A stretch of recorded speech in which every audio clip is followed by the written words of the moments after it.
welcome back to the Bad Millennial Podcast. It's your host, Liz, with a brand new guest, Caroline Wilkins.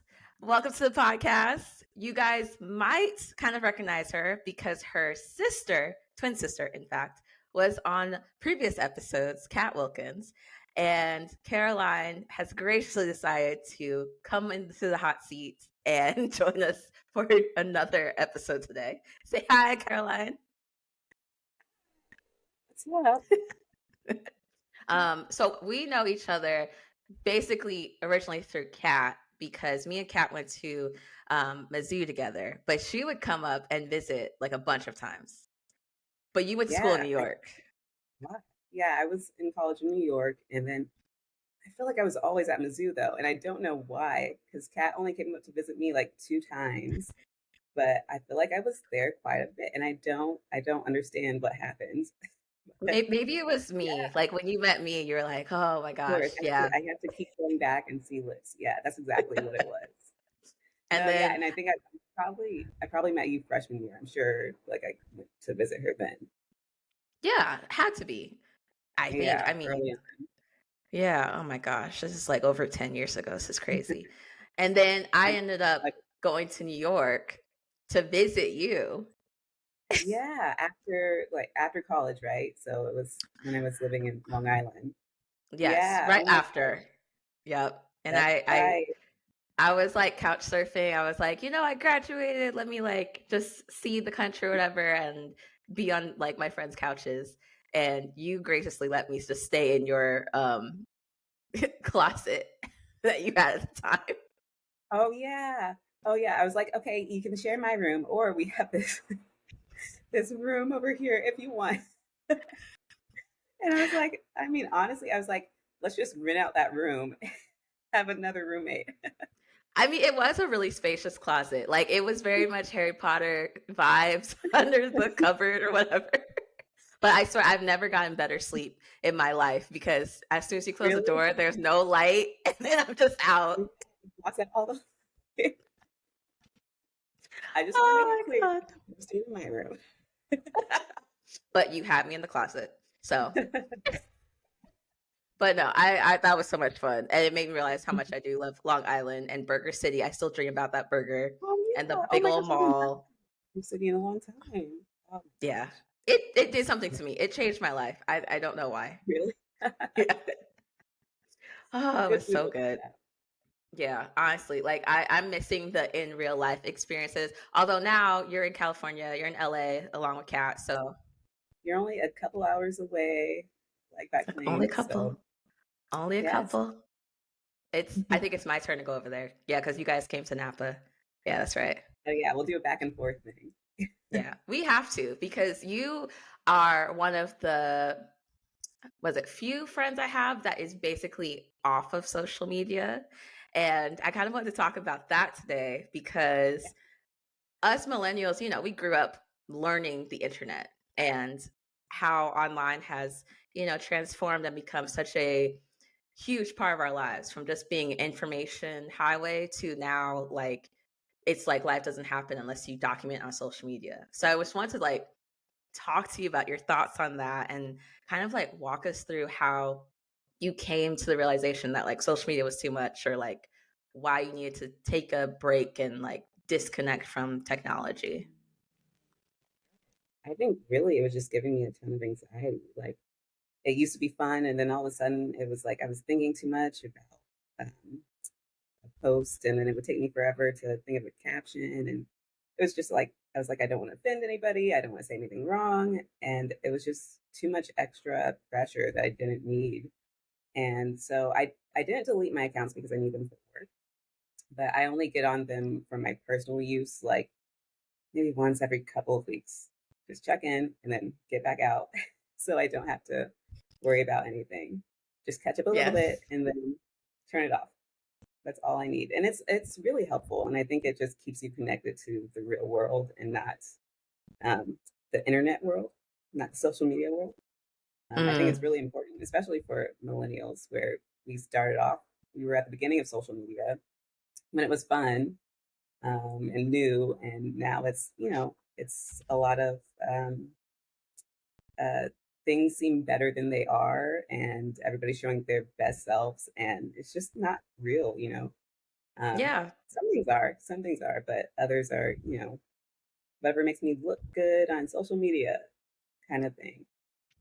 It's extremely curated now. Like, I miss when Yeah. filters were terrible, people were sharing pictures of their food, like, it was just like a mini Facebook, just whatever, Yeah, and now I don't know if it's because, like, companies and advertisements and people have figured out how to make money, but it's so, like, picture perfect. No one's ever sharing their bad day.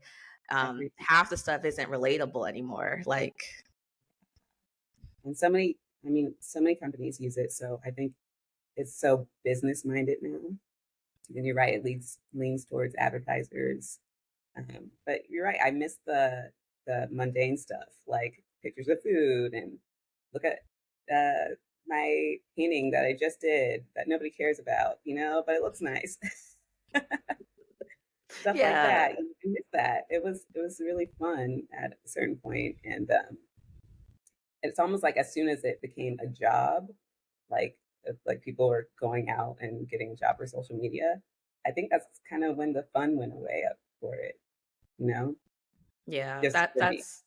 yeah, I agree. I think that's when it turned from like sharing with your friends to obsessively having to post to just be in the know, to be popular, to feel like you're not missing out on anything, to I don't know, it's very much a sense of FOMO that happened. I think when Yeah, people started making money, but also when people started posting a lot more. yeah. I've definitely had that feeling before. It's like, okay, well, I'm not keeping up with anybody. I don't know what's going on.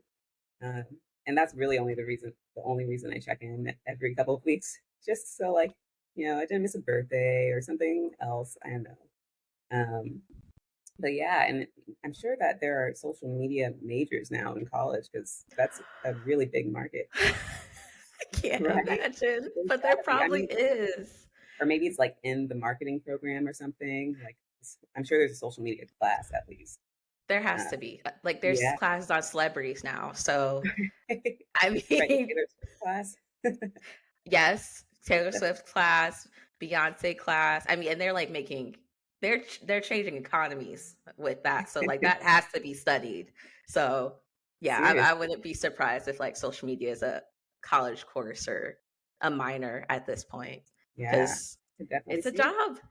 Yeah, Yeah. it's a big part of life now. It's really kind of crazy.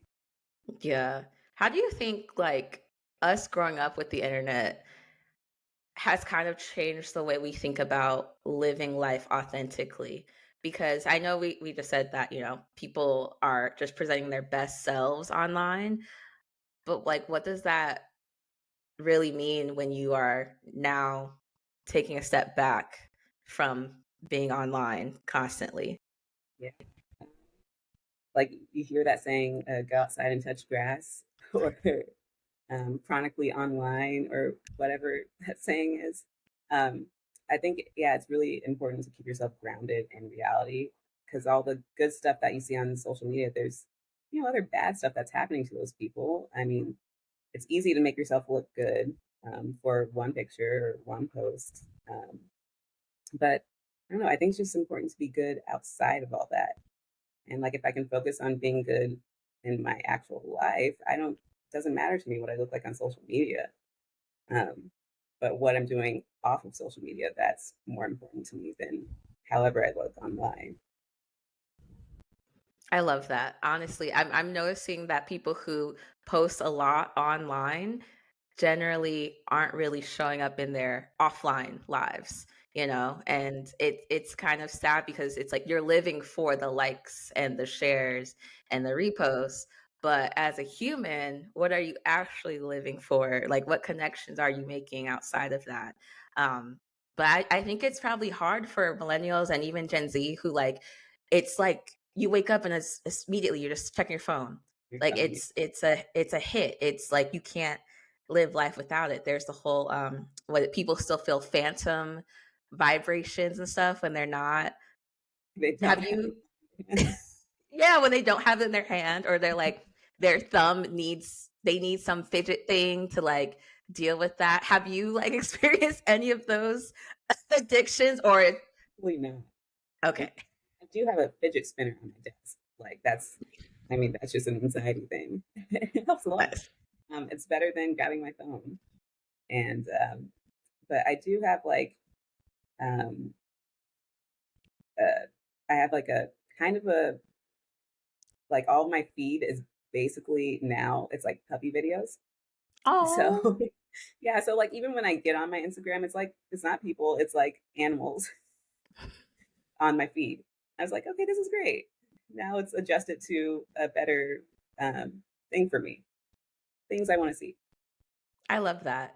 And that's probably healthier. I think all of our For You pages or whatever should be like stuff that's light and nice. And instead of all this like things to aspire to or you feel like you need to catch up on, like, I mean, mine right now, I think mine is either full of videos of people getting their hair braided or videos of people working out but pregnant, which is Oh, really? interesting how That's that's really yeah. specific. It's really interesting how the algorithm because I think I was just looking up fitness stuff, but then I got really interested in seeing like these moms who like, have these big bellies, but they're like killing the workouts. And it's almost like, yeah, it's like motivating. It's like, if you can do this 6 months pregnant, I have no excuse, Right, that's true. like True. Makes you reverse feel bad. psychology. Yes. I like that better than like getting some, I don't know, teeny bopper influencer trying to teach me how to contour my nose. Like, I It's a have big no. it's a big thing. The thing that makes me sad is, I mean, not sad, and I get it, because when you go on vacation, you want to take a lot of pictures and you want to Right. get the right picture. But then you kind of miss out on the whole vacation. You're like too busy taking pictures to like actually sit in the moment and realize, wow, I'm on vacation and I can relax and get to see this beautiful place. Um, and that's like, I love seeing people's pictures from vacation. Don't get me wrong, because I'm like, oh, I want to go there. But at the same time, it's like I hope at some point we're all putting our phones down so that we can take in the beauty that's in front of us. 100%. It's very telling that a lot of reality shows like Love Island, they take away their phones because they know, well, one, they don't want to spoil anything for the real world, but also people, it's a skill to be able to connect with people or experiences without having to document it first.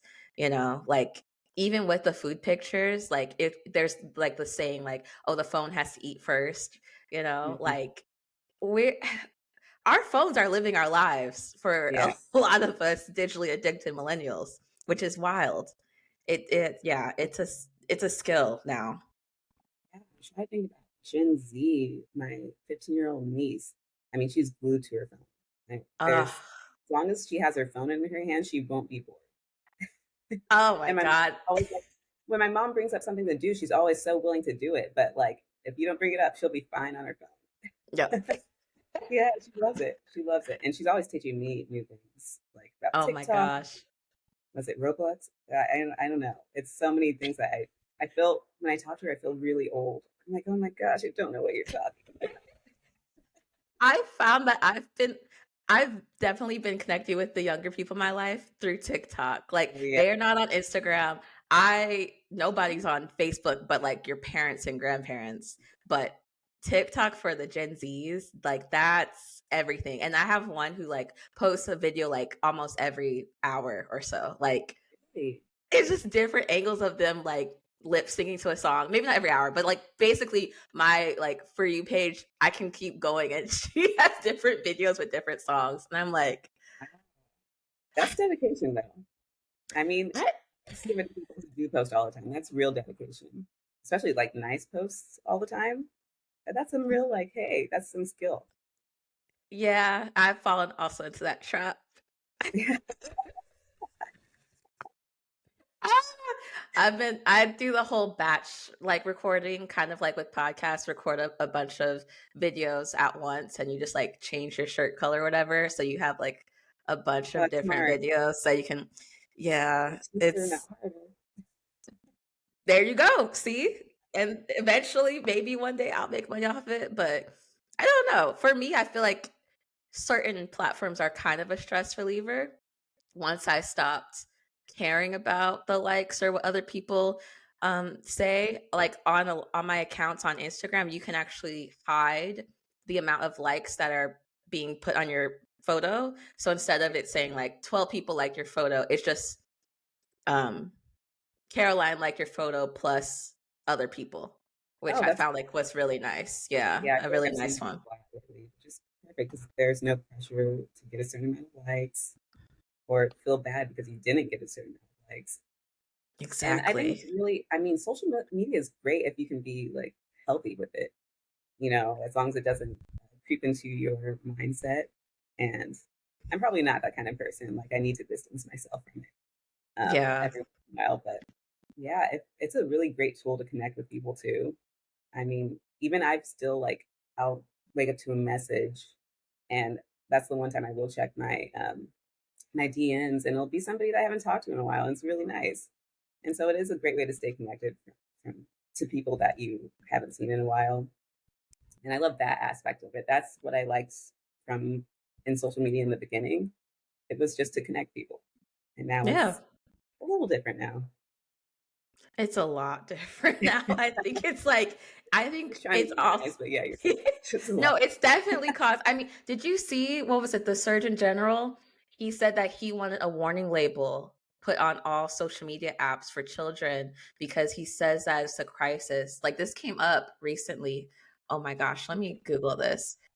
Yeah, there was a Surgeon General warning on social. He issued a new advisory on social media and young mental health, saying um, just like the effects on social media by young people, like 95% of young people ages 13 to 17 are using it almost constantly, and how it's like, is social media safe for my kids? And this US Surgeon General, Dr. Vivek Murthy, says we don't have enough evidence to say it's safe. And in fact, there is growing evidence that social media use is associated with harm to young people's mental health. I mean, I can see that. I Yeah. mean, yeah. I didn't realize the percentage of kids who used it was that high. I mean, that's wow. I didn't know the number was that high, the percentage. It's Yeah, really it's like interesting. as soon as you give a kid a phone with online capabilities, boom, you're gonna find social media somewhere. And what's so interesting now, or what I'm thinking of now, is that we had flip phones in high school and junior high, and we didn't have the apps on our phones. And so I think we eased into social media. It wasn't readily available. You Yes. have a laptop or a computer in front of you, versus now where it's at any moment you can get on your social media accounts. So I think it was actually healthier when we had to be sitting in front of a computer and we couldn't have it when we were out. Um, yeah, that's really interesting. Now it's just so easy to access it. Yeah, very much so. I'm glad you mentioned that because there's even like a trend of people turning to what they call dumb phones to cut screen time, where you don't have the internet or the apps on your phone, and literally going back to the social media or going back to the flip phones of our youth. Like I that's kind a of new like that digital actually. detox. I kind of do, and I think it would be healthier for us all. Um, like I remember like, it was nice to just shut the phone, when you're done with a Yeah, conversation that or is so when fun. you're mad. Yes. Yeah, shut the phone. Shut the It's phone so off. yeah. That And now really you just said have closing the it phone like that. did. It was a period. Like, it's Yes, over. Move on to the next thing. And it's telling that all of these phones now are just bricks open faced that automatically are turning on as soon as you glance at it, it absolutely. seems. Yeah. The only thing I think is really tough about, just going back to the flip phone is the other things like GPS is on your phone. Like that's something I really need. And I think about Fave. that. Yeah, We're I not would going get back lost to in MapQuest. all day. I guess you can just go to MapQuest and yeah, print it out. We used to do Oh, that. yeah, we did too. With road trips back in the day, looking at Yeah, in other 5 sheets direction. of paper. We thought that was so advanced from like actually having a map. Seriously, yeah. And my dad is still, he's at the point where, I mean, he has an iPhone. He just Mhm. doesn't take the time to know to learn how to use it. And so he refuses to use the maps. He will drive around for like an hour. He goes, "No, I know where I'm going. I know where I'm going." It's like, clearly you don't. All you have to do is press an app on your phone. That's all you have to do. No, but he's like, I'm gonna rely on my brain and my experiences than some stupid like aluminum brick or whatever, metal brick, whatever Right. these things are made out of. Like, because I've got it up here. I've been there before. Or I know how to get there. Problem solving skills were way more important back in their day because they had less technology than we have. That's Now you can true. be dumb and just have a phone think for you, which is Right. Things are so much easier now. They really had to work harder back then. They truly did. yep, they truly Things at did. the tip of our fingers now. Yeah. Oh my gosh. But since you are so offline, I just wanted to ask, like, what kind of offline activities have kind of become essential to your routine, in just keeping offline or trying to like forget about any FOMO or anxiety? Like, what offline things do you do that makes your life feel like a lot more whole and authentic? So I have my keyboard here, which I've been trying to pull out like a couple of weeks out of the closet and just get back into playing. And so that's kept me busy. Oh, I've you done, play? yeah, I do. Catherine, Nice. she remembers the notes. She doesn't play as often. Um, but yeah, we took piano lessons all the way up through, I don't know, maybe junior high. Oh my Um, gosh, so same. yeah, The recitals and everything. yeah, their recitals. Oh my gosh. Um, And then I've also been doing these little, it's a paint, it's supposed to help with anxiety. Like it's kind of a paint by numbers for adults. Mhm, mhm. And it's been really fun. I've like really gone into it. I framed a couple of them and I'm going to put them up at some point. Um, but yeah, I'm just trying to do things that'll calm me down. Like I've been doing yoga and things that are, and luckily, I live in LA, so I can go outside and be in the sun and not worry about the weather and just take a walk and look around because there's always something going on. And I live in Koreatown, so there's always a new restaurant and everything smells good outside, all the food. Um, yeah, so I think it's just about exploring and taking the time to look around you because there's so much more Yeah. going on with stuff on your Honestly, and that's a great way, like, even just remembering to use all your 5 senses, and, like, actually notice something different, smell something different, feel something different, really connect you and ground you. Those sound very grounding. I love that.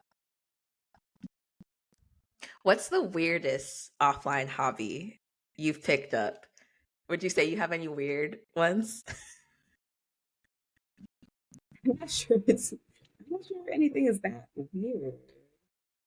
Um, I can't think of a weird one. I think my hobbies are pretty normal. Okay. I think, I mean, if you start playing your keyboard with your toes, let me know. yeah, that It is. It really is. will be my new hobby. Oh my god, that'd be amazing. Please let me know if you're successful, like, with a whole song. Oh my gosh. Oh, so when you do you tell people that you're offline, or like do people just notice like they've sent you something and you never respond? Like, what's the weirdest response you get from someone who realizes that you're not spending a lot of time online on these apps and everything? Like, do people text you and call you like, "Are you alive?" Like, Yeah, well, for the most part, like if I'm just meeting somebody and they ask for my social media, I'll be mm, upfront with them. I'm like, I'm not on it all that often, um, but I will check it if I have messages. So usually, I mean, if the longest uh, people will wait for a response is maybe 2 weeks from me, because I will check to see like if I have DMs, and then I get right back off. Um, I only had one friend who ended up texting me. It's like, I just haven't seen you online. I was like, yeah, I'm not online anymore. And I was like, and you have my number. So, yeah, we can text each other. That's a real friend when you're like, "You actually have my phone number." Yeah, Like, dude, you can contact me. You have my it's like address. online. We're That's obviously actually have my phone number. yes, that's actually a true friendship test for millennials who are like chronically online. If you don't have these people's numbers who are you're DMing, maybe they're not your real friends. Just Gotta give saying. each other's numbers. Old You school. do. That's such an Old old school. school. Yeah. Or even addresses. Visit them. Write a letter. I have like one Yeah. person I'm a pen pal with, and we write letters back and forth. Now Oh that's my probably going to be God. extinct. Yeah, we're like, You're right. Can't remember the last time I wrote a letter. Maybe oh a my thank you, gosh. but other than Thank that, you notes, Christmas cards are pretty, I think might be yeah, still common. But yeah, we actively are like writing, handwriting on the front and back of paper. And she even like, yeah, she even got like a stamp with her little name and address and everything. Or is it a sticker? But yeah, it's intense. yeah. My parents used to have a stamp with their with our address and stuff. I love those things. They were really cool. Um, Yeah. but yeah, I even think thank you notes might be going out of style. Like people will just text you and say thank you I versus mean, I still write a note because that's yeah, just that that's feels personal.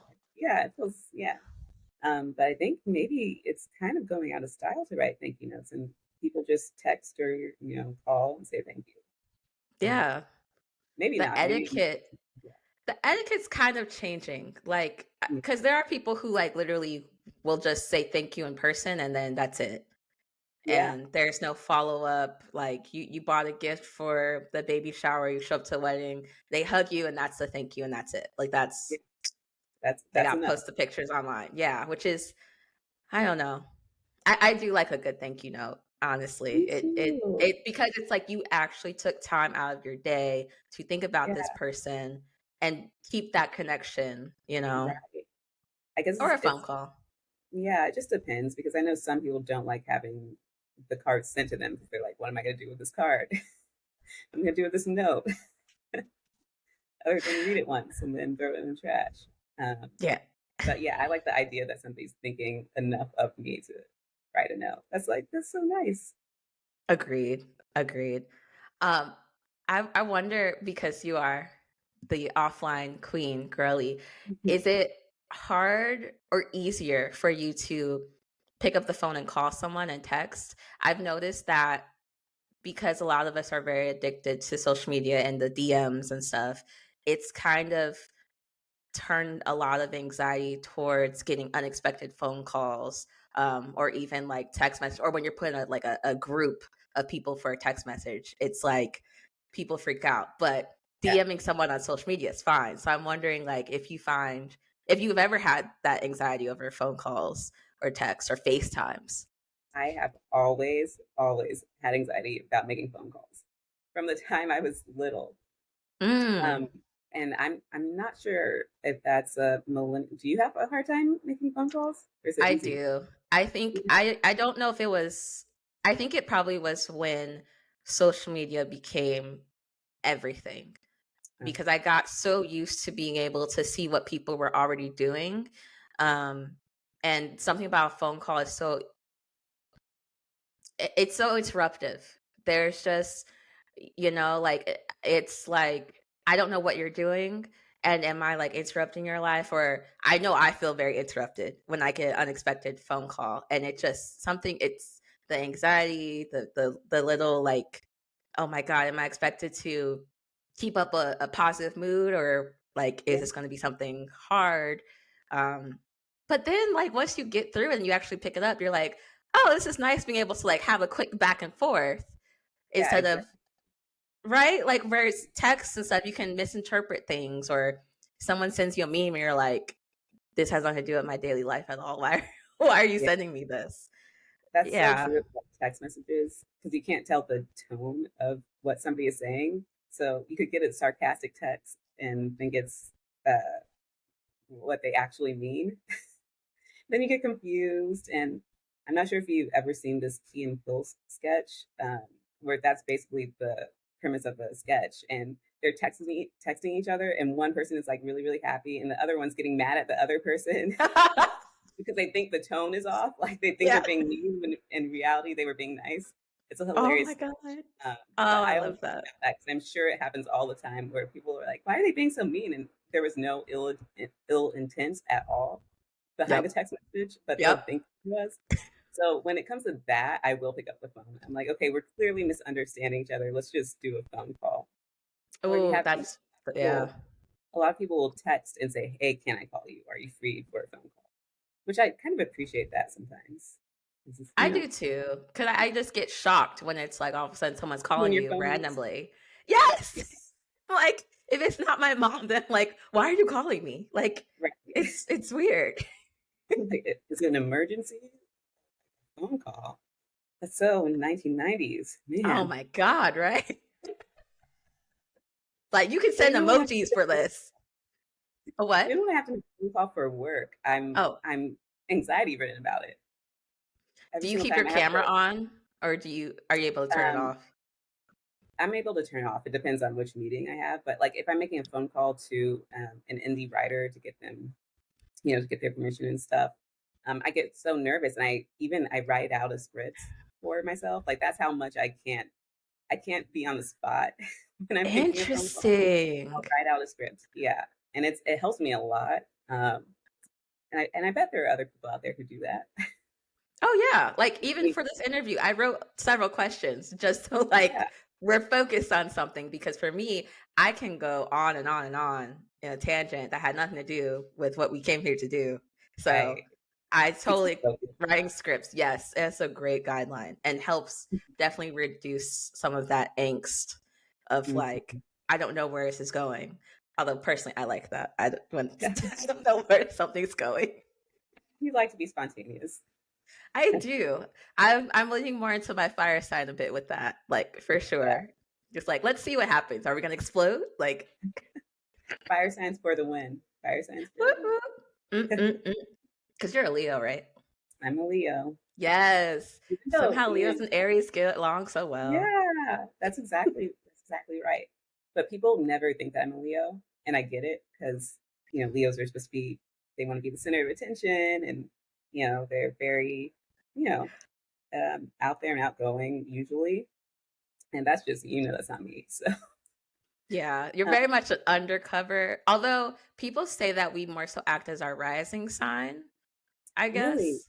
Yeah. okay. So my rising, I do know my rising sign is Scorpio.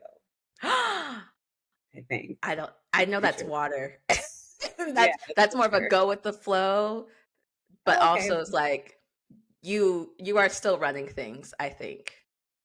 Uh, Oh, okay. That sounds cool. Sure, I'll go with that. yeah. Yeah, my rising Sagittarius, which I think is just another fire sign. Oh, perfect. You're just fiery. That's all. It just keeps coming out, like hence the red hair for summer. Like, like Yes, I love the red hair. oh Perfect for my summer. gosh. I can't. I love it. This has been great. I have to ask you like one last question for our like fellow bad millennials out there who feel overwhelmed with the whole digital world and want to do what you do, which is like reconnect with your offline self. Like, what major advice would you give those who are like, you know what? I think being online is just too much for me and I need to take a break. Like, what advice would you give them to start and encourage them on their journey to, living a fuller life offline? Say take the leap, but also like if you need to ease into it, that's fine too. Maybe limit yourself. There's time limits you can put on apps on your phone. So like maybe you can put like a 1 hour time limit for Instagram or TikTok, whatever it is. That's a good start. And the more you're off of it, you kind of just don't want to go back. So, or even like just, deactivate your account for a week and see if how you feel. And you can always get back online. Like you're like, no, I kind of miss it. And that's fine. I mean, I think there's no shame in loving social media either. There's really a lot of positives to it. But you just want to be offline and enjoy your life, and it's kind of freeing in a way. You're not worrying about what picture is going to look good, um or if people are going to remember you exist. um yeah, so I think it's just either take the leap or ease into it. I've known people who have just deleted all the apps at once, and they seem to love it. But there are also people who just need to ease into it. So yeah, that's the That's advice. that's so awesome. I love that. That's really good advice, honestly. You don't have to rip the whole Band-Aid off at once. Like, ease into it, set time limits, go to sleep without your phone, put it in another room. I know that's a big thing. Yeah, Um, and then yeah. at the end, you just have to do what's best for you. Like if you like being on social media, then be on social media. As Yeah. long as like it's not detrimental to your health or anything, as long as you're okay, then go for it. Do whatever you Very want. much. Yeah, very much check in on yourselves, guys. Like, Yeah, if you are still functioning and good, great. But if you're up at 3 a.m. watching TikTok videos and you've like ignored that lady telling you to go to sleep, then you need to go to sleep. It get some rest. It's important. really is. Oh my gosh. Thank you so much, Caroline, for joining us for this episode. Like, learned so much. Yeah, this was awesome. I really appreciate all your knowledge and like letting us into like being offline is not the end of the world. And life continues. It gets better, honestly. Yeah. I agree. Amazing. Thank you so much. And thank you guys for joining us for another episode of the Bad Millennial Podcast. Go on all the socials if you are still online and follow Yeah, my you podcast. for this. Be online for this. Be online Don't for this. wait until after this. Don't delete all of your apps. Keep your Spotify and YouTube apps. I'm still on there. You can listen and watch. I didn't even think about that. You still have to promote this. Social media is important. It is. I do have a website though, if you guys want to, badmillennialpod.com. And there's like less social media and more so just the episodes and like whatever I'm writing is there. Um, but yeah, it is weird. It's a weird world. Like, we're promoting so much on social media and yet we're trying to not let social media take over our lives. It's an ongoing question. Like, And a lot of people have to keep it for work, which is why I still have my accounts. And that's true. it's a big part of our life, and it's not going to go away. So it's just N- adjusting to it. Not gonna go away unless the government bans it. Right. Yeah. So And there's who knows that. what's going to happen? I, weirder things have happened, truly. That's true. That's very true. That should just be the tagline of millennials' life. Weirdest things have happened. Yeah, just go with the flow, guys. You can do it. Thanks again. Thanks for having me.